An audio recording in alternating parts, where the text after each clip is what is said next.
चलचित्र प्रेम गीत 3ले 3 दिनमा कमायो 11 करोड 18 लाख। सोमबारको व्यापार चाहिँ कति? प्रचण्डले गरे प्रेम गीत 3 को प्रशंसा। के भने त उनले हामी गर्नेछौँ विशेष चर्चा। र यता निर्माता सन्तोष सेनले गरे स्वर्गीय निर्देशक चेतन गुरुङको घर बनाइदिने घोषणा। सुरु भयो दशैं, यस्तो छ तयारी हाम्रा कलाकारहरूको। कसले मनाउँदैछन् दशैं कहाँ? र अस्कर अवार्डमा छनौट भए सँगसँगै बढ्यो ऐना झ्यालको पुतलीको डिमान्ड। कुन देशमा हुँदैछ त यो चलचित्रको प्रदर्शन? गर्नेछौँ हामी विशेष चर्चा। मजाको टिभीको आजको भिडियो तपाईँ अन्त्यसम्म हेर्नुहोला र यो भिडियो मन परेमा लाइक, कमेन्ट र सेयर गर्न नभुल्नुहोला। www.mazakotv.com रमाइलो छ। मजाको टिभीमा सुरुमा कुराकानी गरौँ अहिलेको hot cake talk of the town चलचित्र प्रेम गीत 3 को बारेमा। र चलचित्र प्रेम गीत 3ले 3 दिनमा 11 करोड बढीको व्यापार गरेको छ। शुक्रबार, शनिबार र आइतबार गरेर यो सिनेमाले 11 करोड 18 लाखको व्यापार गरेको छ। र यो कलेक्सन नेपाल, भारत सहित विश्व बजारको कलेक्सन हो। सिनेमाले नेपालमा भने शुक्रबार 2 करोड 50 हजार, त्यस्तै गरेर शनिबार 2 करोड 20 लाख कलेक्सन गरेको छ भने आइतबार यो सिनेमाले 90 लाख 50 हजारको व्यापार गरेको छ। 3 दिनमा 5 करोड 1 लाखको व्यापार गरेको छ यो चलचित्र प्रेम गीत 3ले नेपाली मार्केटमा। र आइतबार काठमाडौँ भ्यालीमा सिनेमाले 50 लाखको व्यापार गरेको छ भने मोफसलमा भ्याली बाहिर 40 लाख 50 हजारको बिजनेस गर्न सफल भएको भनेर यो चलचित्रका वितरक गोविन्द साईले हामीलाई जानकारी गराएका छन्। र अब सोमबारको व्यापारको रिपोर्ट भने हामीले यो भिडियो सामग्री बनाइरहँदासम्म यो बेलासम्म रिपोर्ट आइपुगेको छैन, त्यसैले हामी यहाँ त्यो रिपोर्ट राख्न सकेनौँ सोमबारको। तर सोमबार पनि हलमा दर्शकको घुइँचो निकै नै देखिएको छ। त्यो कारणले गर्दा पनि सोमबारको कलेक्सन निकै नै राम्रो हुन सक्ने अनुमान लगाउन सकिन्छ नै। र प्रेम गीत 3 यति बेला वर्ल्ड वाइड रिलिज भइरहेको छ, चलिरहेको छ संसारभर। सोमबारबाट भने नेपालमा पनि हिन्दी भर्सनको प्रेम गीत 3 रिलिज भएको छ। र नेपाली भर्सन हेरेका धेरै दर्शकहरू हिन्दी भर्सन हेर्नको लागि हलमा भिड लागेको पनि देखियो। र हिन्दीमा डब भएर विश्व बजारमा लागेको पहिलो सिनेमा भएको कारणले गर्दा पनि यो सिनेमालाई लिएर दर्शकहरू निकै नै एक्साइटेड भइरहेको देखिन्छ। घटस्थापनादेखि नेपाली हलहरूमा हिन्दी डब प्रदर्शनमा आएपछि भने नेपाली भाषाको सोजहरू पनि धेरै कटौती गरिएको छ भने अब हिन्दी भाषाको सोजहरू भने धेरै नै दिएको छ हलहरूले।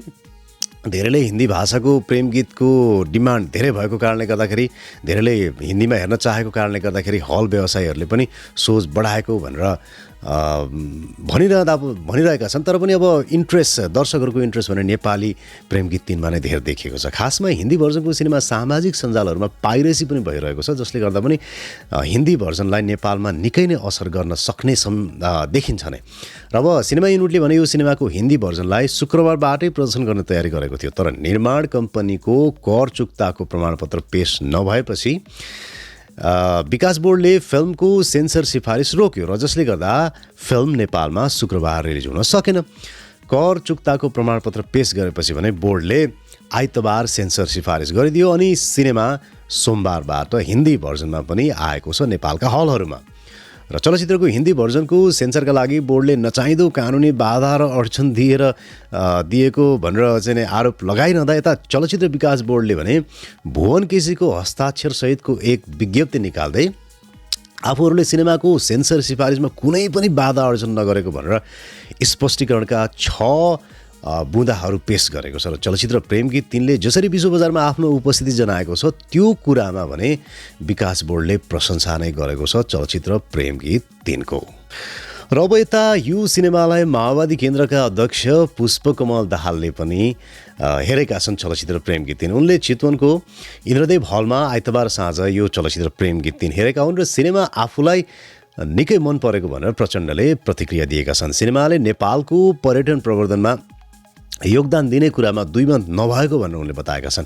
र सँगै अब सिनेमाले आफ्नो बालापनको बाल्यकालको पनि याद दिलाएको भनेर पनि उनले मिडिया सामु आफ्नो प्रतिक्रिया दिएका छन्। र प्रेम गीत 3 को बारेमा आफूले विश्वभरि चलिरहेको छ यो सिनेमा भनेर सुनेपछि सिनेमा हेर्न मन लागेर यो चलचित्र हेरेको भनेर प्रचण्डले मिडिया सामु बताएका छन्। अब सिनेमामा युद्ध पनि छ, राजनीति पनि छ, दरबारको षड्यन्त्र पनि छ, साथमा माया, प्रेम, हिंसा, प्रतिहिंसा सबै भएका कारणले गर्दा यो सिनेमा मसालेदार छ भनेर पनि प्रचण्डले प्रेम गीत 3 को निकै प्रशंसा गरेका छन्। र अब सिने इतिहासमा नयाँ आयाम थपेकोमा चलचित्र प्रेम गीत 3 लाई उनले मज्जाको शुभकामना र बधाई पनि दिएका छन् प्रचण्डले। र यसैबीच भर्खरै प्रेम गीत 3 को विशेष स्क्रिनिङ पनि राखिएको थियो राजधानीमा, जहाँ सिनेमा क्षेत्रका विभिन्न व्यक्तित्वहरूको उपस्थिति रहेको थियो यो चलचित्र हेर्नका लागि। र सिनेमालाई उपस्थित सिनेकर्मीहरूले राम्रो प्रतिक्रिया दिएका छन्। र सोही अवसरमा सिनेमाका निर्माता तथा निर्देशक सन्तोष सेनले यो चलचित्रका अर्का निर्देशक स्वर्गीय छेतेन गुरुङको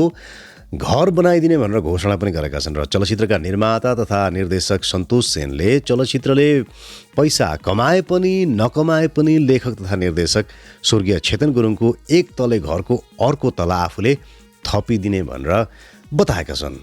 सिनेमाको विशेष स्क्रिनिङमा स्वर्गीय निर्देशक छेतेन गुरुङकी आमालाई पनि सिनेमा देखाउनका लागि बोलाइएको थियो र स्वर्गीय निर्देशककी आमाले पनि सिनेमालाई मन पराइन् र सिनेमा हेरिरहँदा छोराको याद पनि ताजा भयो नै। आमालाई आँखा रसाएको स्पष्टसँग देखिन्थ्यो। छेतेनले आफ्नो ड्रिम प्रोजेक्ट आफैले हेर्न त पाएनन्, तर आज उनले सारा संसारलाई आफ्नो काम देखाइरहेका छन्। र छेतेनलाई हार्दिक श्रद्धासुमन। प्रेम गीत 3 को पटकथा तथा संवाद पनि छेतेनले नै लेखेका हुन्। उनी यो सिनेमाको परिकल्पनाकार पनि हुन्।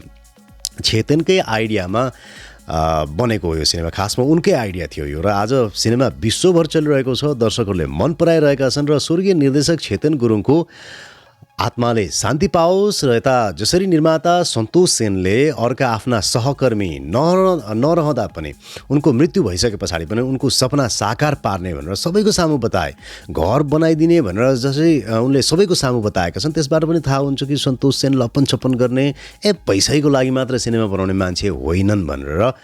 उनले यसअघि कुरा गर्ने हो भने प्रदीप खड्कालाई पनि प्रेम गीत 1 हिट भएको बेलामा गाडी उपहार दिएका थिए।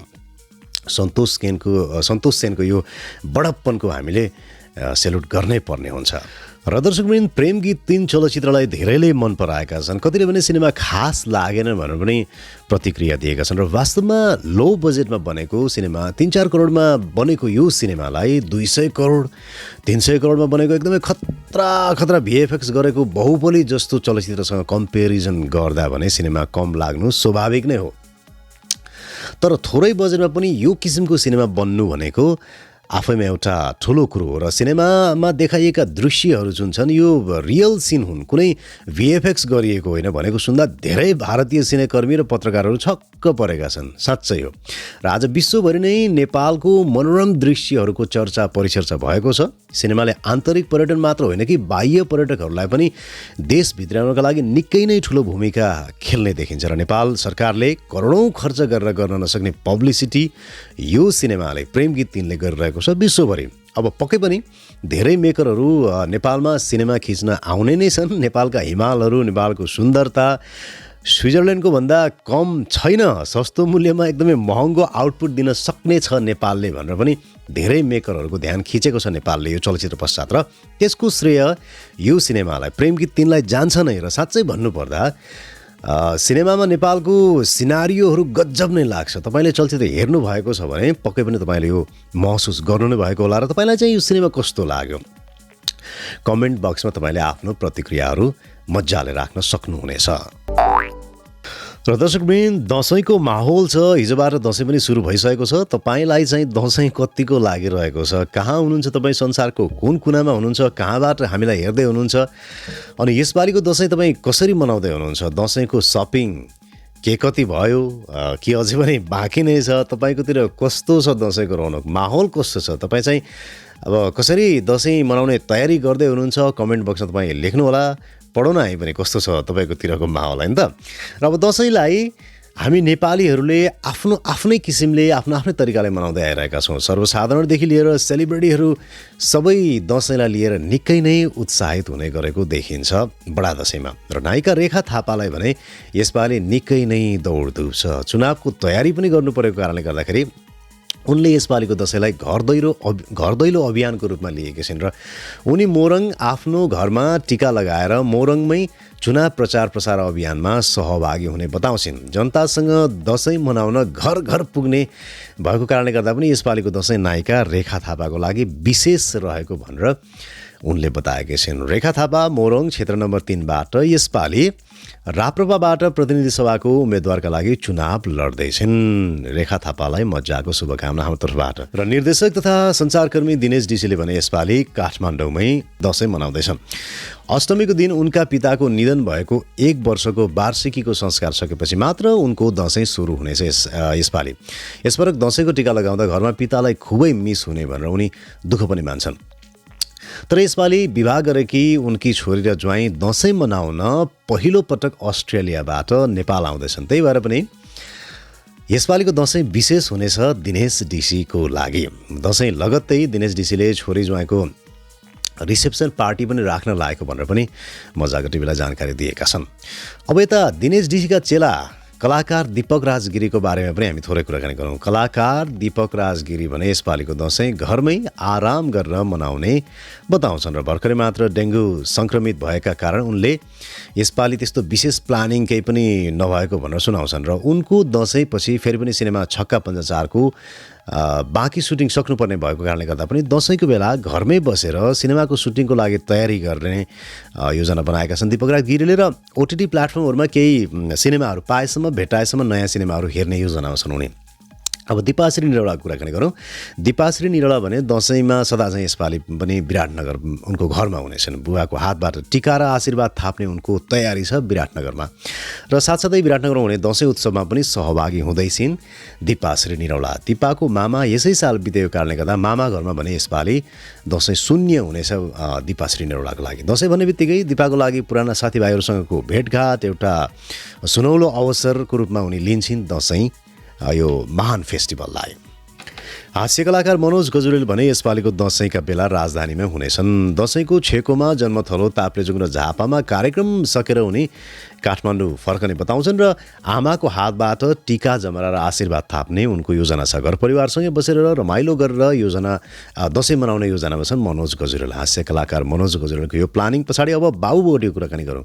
बाबु बोगटी यसपालि नेपालमै दशैँ मनाउँदैछन्। लगभग 3 वर्षपछि उनी आफ्ना मातापिताको हातबाट टिका थाप्दैछन् नेपालमा। यसअघिका 3 दशैँहरू भने उनले अमेरिकामा आफ्नी श्रीमती र छोराको साथमा मनाएका थिए। दशैँको बेलाको माहौल, दशैँको हावाको सुगन्ध संसारमा कहीँ कतै नभेटिने भनेर बाबु बोगटी बताउँछन्। अरू बेला जहाँ भए पनि दशैँमा चाहिँ नेपाल नै मिस हुने भनेर उनी बताउँछन्। अब यता फेसन डिजाइनर काजोल भने दशैँको बेला झनै बिजी हुने बताउँछन्। उनलाई आफ्नो उनको बुटिक छ काजोल क्रिएसनको अर्डरहरू कम्प्लिट गर्नको लागि भ्याइ नभ्याइ छ। आफ्नो सबै अर्डरहरू सकेर स्टाफहरूलाई छुट्टी दिएर उनी दशैँको टिका थाप्न भने गृहनगर धरान पुग्ने योजनामा छिन्। 5 दिन उनी धरानमै फ्यामिलीसँग दशैँ मनाउने योजनामा छिन्। वर्षभरि जति नै बिजी भए पनि काजोल दशैँमा भने गृहनगर पुग्ने गरेकी नै छन्। घर परिवारसँग दशैँ मनाउँदा उनलाई निकै रमाइलो लाग्ने भनेर उनी सुनाउँछिन्। र यता नायिका दीपिका प्रसाई भने यसपालिको दशैँ धनगढीमै मनाउने सोचमा छिन्। उनका पतिको घरमा यसपालि दशैँ नमनाउने भएका कारणले गर्दा पनि उनी धनगढीमै आफ्नो माइतीमै दशैँ मनाउँदैछिन् यसपालि। हुन त यसपालि उनी दशैँ मनाउन अस्ट्रेलिया जाने तयारीमा थिइन् उनको भाइकोमा, तर अन्तिम घडीमा आएर यो प्लान क्यान्सल भएको छ दीपिकाको लागि। र दीपिकाले धनगढीमा यसपालि दशैँ मनाउँदैछिन्। दशैँमा रातो टिका लगाएर मानिसजनहरूबाट पाउने आशीर्वाद अनि आफन्तहरूको माया, आफन्तहरूसँगको भेटघाट भलाकुसारी दीपिकालाई निकै नै मनपर्ने भनेर उनी सुनाउँछन्। र दर्शकवृन्द, यी त हाम्रा केही कलाकारहरू, हाम्रा सेलिब्रिटीहरूको दशैँको योजनाहरू भए। अब तपाईँ दर्शकको चाहिँ दशैँको योजना कस्तो छ? तपाईँ दशैँ भन्ने बित्तिकै तपाईँको दिमागमा के आउँछ? दशैँ चाडको सबैभन्दा मनपर्ने कुरा तपाईँको लागि के हो? कमेन्ट बक्समा तपाईँ मजासँग लेख्न सक्नुहुनेछ। मजाको टिभीमा अब चलचित्र ऐना झ्यालको पुतलीको बारेमा पनि थोरै कुराकानी गरौँ। यो सिनेमा अस्कर अवार्डका लागि छनौट भएको बारेमा त हामीले पहिले पनि चर्चा गरिसकेका छौँ। पहिले पनि हामीले मजाको रिपोर्ट बनाइसकेका छौँ यो विषयमा, र तपाईँलाई यो बारेमा जानकारी छैन भने भनिहालौँ कि यो सिनेमा ऐना झ्यालको पुतली अमेरिकाको लस एन्जलसको डल्बी थिएटरमा आगामी वर्ष अर्थात् भनौँ 2023को मार्च 12मा हुने 95औँ अस्कर अवार्डमा सहभागी हुँदैछ र नेपालबाट यो सिनेमा अस्करका लागि छानिएको हो। अस्कर अवार्डमा सहभागी हुँदै गरेको यो चलचित्र ऐना झ्यालको पुतली यति बेला पनि हलमा चलि नै रहेको छ। हलमा तेस्रो हप्तामा चलिरहेको छ यो सिनेमा र भलै भने जस्तो सोजहरू पाएको छैन होला, तर सिनेमा जतिले हेरेका छन् प्रशंसा नै गरेका छन् चलचित्र ऐना झ्यालको पुतलीलाई दर्शकहरूले। विदेशमा डिमान्ड हत्तै बढेको छ यो चलचित्रको। यो सिनेमाको जापान राइट्स बिक्री भइसकेको छ। भर्खरै भने अब यो सिनेमाको अस्ट्रेलिया र न्युजिल्यान्डको राइट्स पनि निकै महँगो मूल्यमा बिक्री भएको भनेर हामीलाई जानकारी आएको छ। निर्माण टिमले हामीलाई जानकारी गराएको छ र लगभग 15 लाख आसपासमा यो सिनेमाको राइट्स बिक्री भएको भनेर निर्माण टिमले मजाको टिभीलाई जानकारी गराएको छ र अरू देशहरूमा पनि यो सिनेमाको बारेमा धेरै नै इन्ट्रेस्ट दिएर कुराहरू आइरहेको भन्ने बुझिएको छ र विशेष गरेर अमेरिका र कोरियामा सिनेमा प्रदर्शन हुने तयारीमा रहेको भन्ने पनि निर्माण टिम जानकारी गराउँछ मजाको टिभीलाई। अस्करमा सहभागी भए सँगसँगै यो सिनेमाको संसारभरि वात्तै डिमान्ड बढेर गएको छ ऐना झ्यालको पुतलीको। यो चलचित्रलाई हाम्रो तर्फबाट एकदमै धेरै धेरै शुभकामना छ। अस्कर अवार्ड जित्न सफल रहोस् ऐना झ्यालको पुतली। र यो चलचित्र तपाईँले हेर्नुभएको छ भने तपाईँलाई चाहिँ कस्तो लाग्यो कमेन्ट बक्समा तपाईँ लेख्न सक्नुहुनेछ भन्दै आजलाई भने मजाको टिभीको यो भिडियोबाट बिदा मागेर जाने बेला भइसकेको छ। हामीलाई तपाईँ कहाँबाट हेर्दै हुनुहुन्छ, कुन ठाउँबाट हेर्दै हुनुहुन्छ कमेन्ट बक्समा लेख्नुहोला र हाम्रो भिडियो सामग्रीहरू तपाईँलाई मनपर्छ भने लाइक कमेन्ट र सेयर गर्न नभुल्नुहोला भन्दै आजको लागि मजाको टिभीको यो मजाको भिडियोबाट अर्जुन केयर भन्न चाहन्छु। नमस्कार। यस्तै मजाको भिडियोहरू हेर्नको लागि आजै सब्स्क्राइब गर्नुहोस्। मजाको टिभी रमाइलो छ।